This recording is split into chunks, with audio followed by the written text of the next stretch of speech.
नमस्कार दोस्तों, हमारी YouTube चैनल पूजा पाठ कथा कहानी में एक बार फिर से आपका स्वागत है।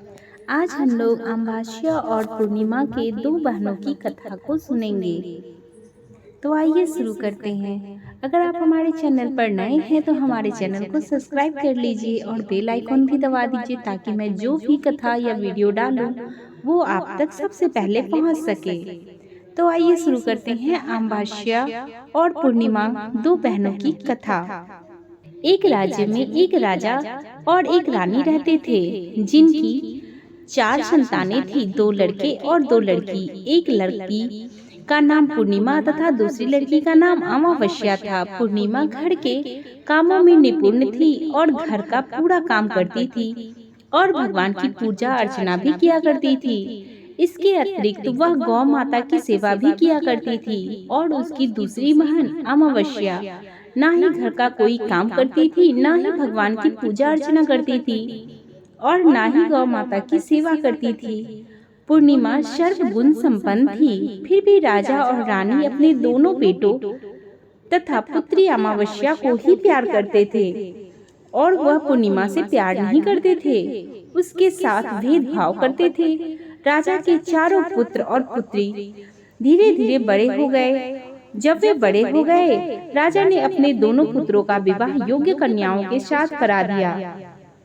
इसके बाद रानी ने राजा से कहा कि अब दोनों पुत्री विवाह के योग्य हो गई है और इन दोनों का विवाह भी करना चाहिए।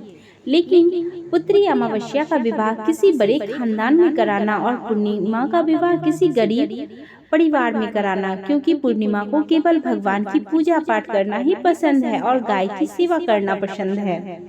तब रानी ने राजा को दोनों पुत्रियों का रिश्ता तय करने के लिए भेज दिया और राजा ने अपने पड़ोसी राज्य में जाकर वहां के राजा के पुत्र से अमावस्या का रिश्ता तय कर दिया और वहीं पास के गांव में जाकर एक गरीब परिवार के लड़के से पुत्री पूर्णिमा का रिश्ता भी तय कर दिया। यह सारी बात जाकर राजा ने अपनी रानी से बताया तो रानी यह सोचने लगी कि अब देखते हैं भगवान इसकी मदद कैसे करते हैं। यह बहुत ही पूजा पाठ करती है और भगवान में मगन रहती है।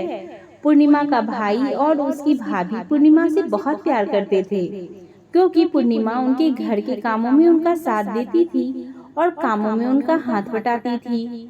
और यही उनकी दूसरी बहन अमावस्या उन पर अपना रोब जमाती थी और घर का कोई कार्य नहीं करती थी। कुछ समय बीत जाने के बाद दोनों पुत्रियों का विवाह हो जाता है।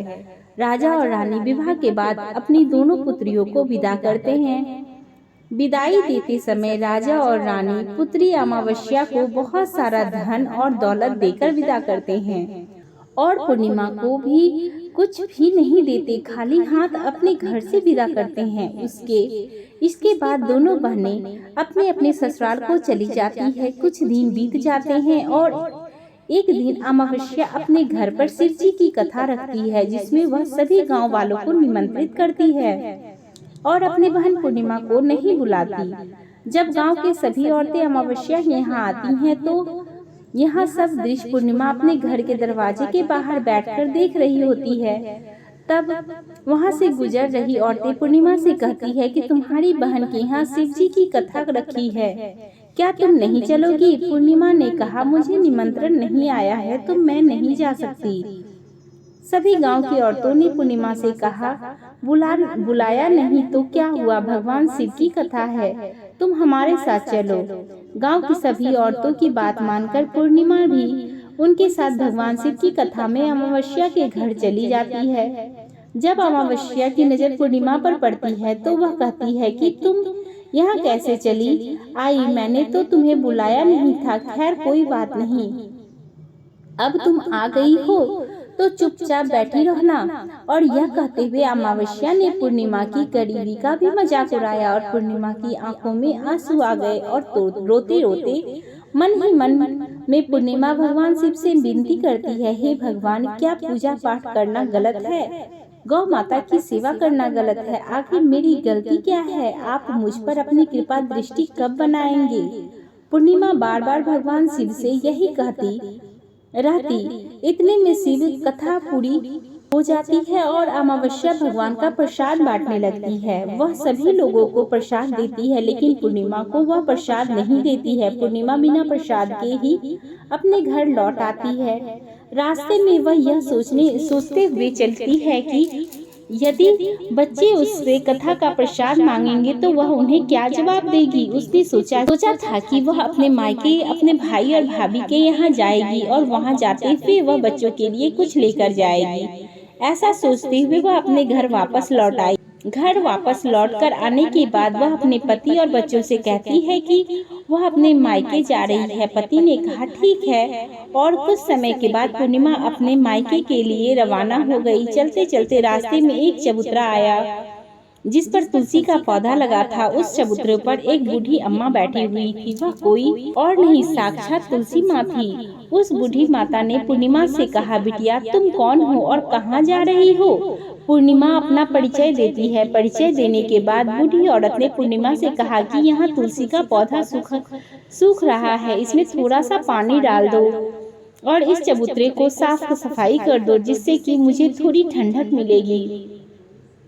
पूर्णिमा ने कहा कि ठीक है माँ, मैं तुलसी में पानी डाल देती हूँ और यहाँ की सफाई भी कर देती हूँ। पूर्णिमा ने साफ सफाई करने के बाद बूढ़ी अम्मा को भी नहला दिया और बूढ़ी अम्मा की भी सेवा की, उनके पैर दबाए। बूढ़ी अम्मा से कहा कि माँ जी और बताइए, मैं आपकी क्या सेवा करूं, और कोई काम है तो बता दीजिए, मैं कर दूंगी। बूढ़ी अम्मा ने कहा कुछ नहीं, अब तुम जाओ और वापस आते समय मुझसे मिलते हुए जाना। पूर्णिमा ने बूढ़ी अम्मा से कहा कि ठीक है माँ जी, मैं जाती हूँ, वापस आते वक्त आपसे मिलते हुए जाऊंगी। कुछ समय आगे चलने के बाद एक शिव मंदिर आया। वहाँ पर उसे एक बूढ़े बाबा मिले जो मंदिर के बाहर बैठे हुए थे। वह कोई और नहीं, साक्षात भोलेनाथ थे। उन्होंने पूर्णिमा से कहा कि कहाँ जा रही हो बेटी, तुम कौन हो? तब पूर्णिमा ने अपना परिचय दिया। फिर उस बूढ़े बाबा ने पूर्णिमा से कहा, इस चबूतरे की और इस मंदिर की सफाई कर दो। तब पूर्णिमा ने मंदिर की चबूतरे की सफाई कर दी और वहाँ पर पूजा पाठ अर्चना भी की, और साफ सफाई पूजा अर्चना करने के बाद उन्होंने बूढ़े बाबा को भी नहला दिया और उनसे कहा कि बाबा और कोई काम हो तो बताइए। तब बूढ़े बाबा ने कहा, नहीं बेटी, अब तुम जाओ, वापस आते वक्त मुझसे मिलते हुए जाना। पूर्णिमा ने कहा ठीक है बाबा, मैं जाती हूँ, वापस आते हुए आपसे मिलते हुए जाऊंगी। आगे चलते चलते कुछ दूर जाने के बाद पूर्णिमा को एक काली जी का मंदिर दिखाई दिया। वहाँ भी एक बूढ़ी अम्बा चबूतरे पर बैठी हुई थी। उस बूढ़ी औरत ने पूर्णिमा से कहा कि बेटी तुम कौन हो और कहाँ जा रही हो? तब बुढ़िया को पूर्णिमा ने कहा कि मैं पूर्णिमा हूँ और मैं अपने मायके जा रही हूँ। तब बूढ़ी औरत ने पूर्णिमा से कहा कि यहाँ पर सभी पूजा पाठ करने के लिए आते हैं, लेकिन मंदिर की सफाई नहीं करने के लिए कोई नहीं आता, इसीलिए तुम मंदिर की और चबूतरे की सफाई कर दो। तो पूर्णिमा ने कहा ठीक है माता जी, और पूर्णिमा ने मंदिर की चबूतरे की सफाई कर दी और पूजा पाठ भी कर दिया। तब माता जी का श्रृंगार भी कर दिया और उस बूढ़ी अम्मा को नहला दिया और बूढ़ी अम्मा के पैर भी दबाए और कहने लगी कि सभी काम हो गया है माँ जी, और कोई काम हो तो बताइए। बूढ़ी अम्मा ने कहा नहीं बेटी, अब तुम जाओ, लेकिन वापस आते वक्त मुझसे मिलते हुए जाना।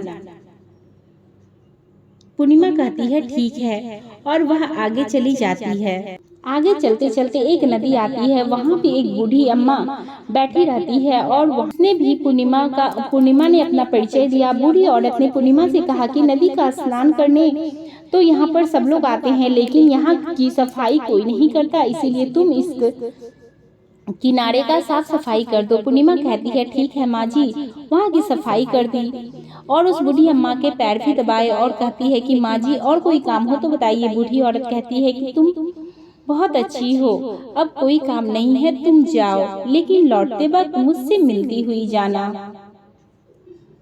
और वहाँ नाव में बैठकर नदी के दूसरे किनारे पहुँच जाती है और वहाँ अपने मायके के घर पहुँच जाती है। वहाँ पर पूर्णिमा ने भाई और भाभी उसे देखकर बहुत खुश हो जाते हैं और वे पूर्णिमा की बहुत खातिरदारी भी करते हैं और उससे बहुत सारी बातें भी करते हैं। कहते हैं कि बच्चों को भी साथ लेकर आती तो बहुत अच्छा होता। अब कुछ समय के बाद पूर्णिमा ने वापस अपने ससुराल जाने को कहा तो उसकी भाभी ने उसके लिए एक साड़ी दी और थैले में बच्चों के लिए कपड़े और खाने की कुछ चीजें रख दी। और कहा कि तुम दो बहुत दिनों के बाद आती हो। और पूर्णिमा की को भाभी ने यह थैला पूर्णिमा के हाथ में दे दिया और कहा कि जाओ और जल्द वापस आना। इसके बाद पूर्णिमा वहां से अपने ससुराल के लिए रवाना हो गई और उसी नदी के किनारे पहुंच गई। नाव में बैठकर दूसरे किनारे पर उतर गई। वहां पर उतरने के बाद वह उसे बूढ़ी अम्मा मिली तो वो साक्षात गंगा मैया थी। उसी बूढ़ी अम्मा ने पूर्णिमा को एक थैला दिया और कहा कि इसे तुम अपने घर जाकर ही खोलना। तब पूर्णिमा के पास 2 थैले हो गए।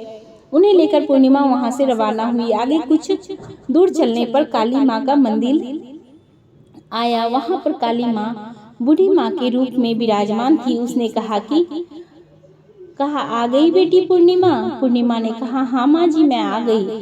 तो काली माँ ने उसे एक थैला दिया और कहा कि तुम यह थैला अपने घर पर जाकर खोलना। तब पूर्णिमा के पास 3 थैले हो गए। तीनों थैला लेकर पूर्णिमा आगे बढ़ी। कुछ दूर जाने पर शिवजी का मंदिर आया और जहाँ बूढ़े बाबा के रूप में शिवजी स्वयं विराजमान थे। बूढ़े बाबा ने कहा पूर्णिमा तुम वापस आ गई। पूर्णिमा ने कहा बाबा मैं वापस आ गई। बूढ़े बाबा ने पूर्णिमा को एक थैला दिया और कहा कि यह थैला तुम घर जाकर खोलना। पूर्णिमा ने कहा ठीक है बाबा। अब पूर्णिमा के पास 4 थैले हो गए। अब पूर्णिमा 4 थैले पहले को अब कैसे ले जाती।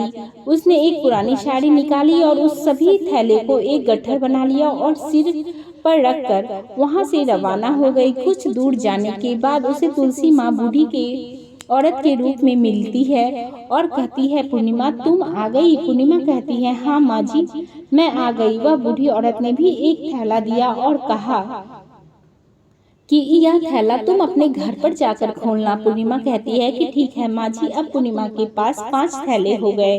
पूर्णिमा वहां से रवाना हुई तो वापस अपने घर पहुंच गई। पूर्णिमा ने गट्ठर के नीचे रखा और सबसे पहले अपने मायके का थैला खोल कर देखती है। उसमें बच्चों के लिए अच्छे अच्छे कपड़े और खाने पीने की चीजें थी और उसने कुछ गहने भी थे। पूर्णिमा ने कपड़े पहने अपने बच्चों के को दे दिया और खाने पीने की चीज भी बच्चों को दे दी। यह सब पाकर बहुत खुश थी। आप पूर्णिमा ने दूसरा थैला खोला जो कि गंगा मैया ने दिया था। उसमें ढेर सारे हीरे जवाहरात सोना चांदी आदि थे। इसके बाद अब पूर्णिमा ने तीसरा थैला खोला जिसे काली माँ ने दिया था। उसमें बहुत सारा सोना श्रृंगार का सामान भरा हुआ था। इसके बाद पूर्णिमा ने चौथा थैला खोला जो उसे भगवान शिव ने दिया था। उसमें बहुत सारा धन संपत्ति भरा हुआ था और बहुत सारी खुशियाँ भरी हुई थी। इसके बाद अब पूर्णिमा ने 5वां थैला खोला जो उसे तुलसी माता ने दिया था। उसमें चावल और दाल और 7 प्रकार की खाने की चीजों से भरा हुआ था।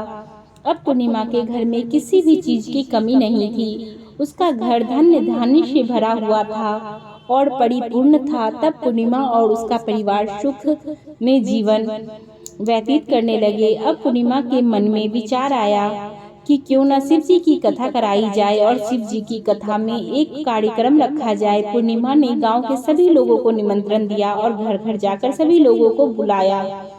पूर्णिमा अपनी बहन अमावस्या के घर भी गई और अमावस्या को भी शिव जी की कथा के लिए उसे अपने घर पर बुलाया। शिव जी की कथा के लिए उसने अपने घर पर बुलाया। फिर भी मैं चली आई और तुमने मुझे प्रसाद तक नहीं दिया और मेरी गरीबी का मजाक भी उड़ाया। उसके बाद मैं अपने घर आ गई और घर आते हुए मन ही मन में सोचा कि अपने मायके जाऊं। और घटना इस बीच हुई थी वह सभी घटना अपनी बहन अमावस्या को बता देती है। अमावस्या कहती है कि तुम भी मुझे प्रसाद मत दो और मुझे डांट लो। लेकिन पूर्णिमा ने कहा कि यह तो भगवान का प्रसाद है, मैं तो सबको दूंगी और तुम्हें भी दूंगी। फिर भी अमावस्या ने प्रसाद नहीं दिया और वह सीधे अपने घर चली आई। जाकर अपने बच्चों से कहकर वहां अपने मायके जाने के लिए तैयार हो गई। मायके के लिए निकली तो उससे भी रास्ते में चलते चलते तुलसी माँ मिली। तो चबूतरे पर बैठी बुढ़िया के रूप में बैठी हुई थी। बूढ़ी ने अमावस्या से भी कहा कि बेटी कौन हो तुम, कहाँ से आ रही हो। अमावस्या ने अपना परिचय दिया। बूढ़ी माँ ने कहा कि बेटी यह तुलसी का पौधा सूख रहा है, इसमें थोड़ा सा पानी डाल दो और इस चबूतरे की सफाई कर दो। इस पर अमावस्या ने कहा बुढ़िया तुझे दिखाई नहीं देता कि मैं इतनी महंगी साड़ी पहनी हूँ, यह गंदी हो जाएगी। ऐसा कहकर वहाँ से चली जाती है। आगे जाने पर उसे भगवान शिव मिले। उसे जिसे भी वह उसने ऐसा ही कहा। आगे जाने पर उसे काली माँ मिली, जिनसे भी उसने ऐसा ही कहा।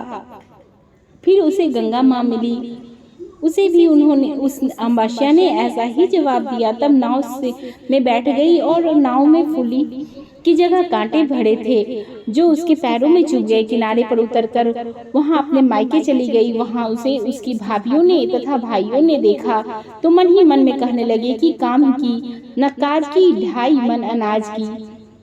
अब आ ही गई तो हो ठीक है। पूर्णिमा तो हमारे कामों में हाथ बटाती थी, या तो कोई काम नहीं करती है तो नहीं तो इन्हें खाना बनाना आता है, ना ही खा पीकर अपने सो जाती है। अमावस्या जब सुबह उठी तो अपने भाभीियों से कहती है कि मैं अपने ससुराल जा रही हूँ। उन्होंने कहा कि ठीक है जाओ। अमावस्या बोली, पूर्णिमा को तो तुमने एक थैला दिया था और मुझे कुछ नहीं दिया क्या भाई?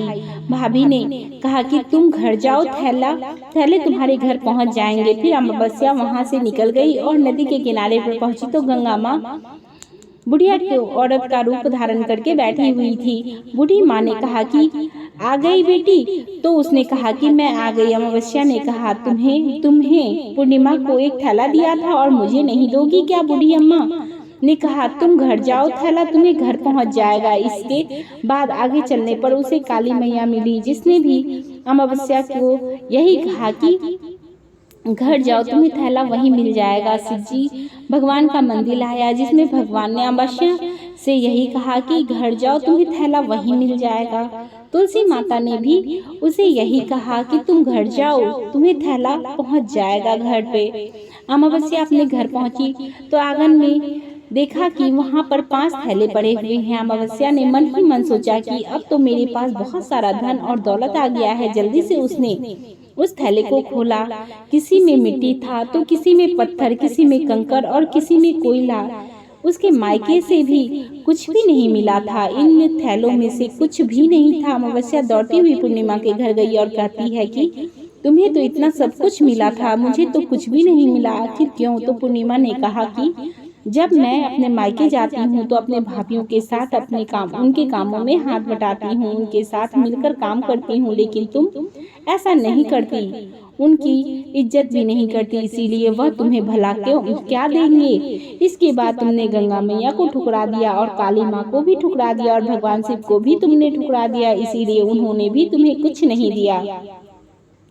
अमावस्या कहती है कि बहन तुम मुझे माफ कर दो, मैंने तुम पर हमेशा अत्याचार किया, मुझे कुछ नहीं मिला तो कोई बात नहीं है, भगवान की भक्ति करूंगी और सब कुछ प्राप्त कर लूंगी, मुझे इन सब चीजों का रहस्य बताओ। तो पूर्णिमा ने कहा कि तुम 3 सूत्र का ज्ञान ले लो और उनकी कथा करना। पहले सूत्र में दया मांगना, दूसरे सूत्र में कथा मांगना और तीसरे सूत्र में 108 बार ओम नमः शिवाय का जाप करना।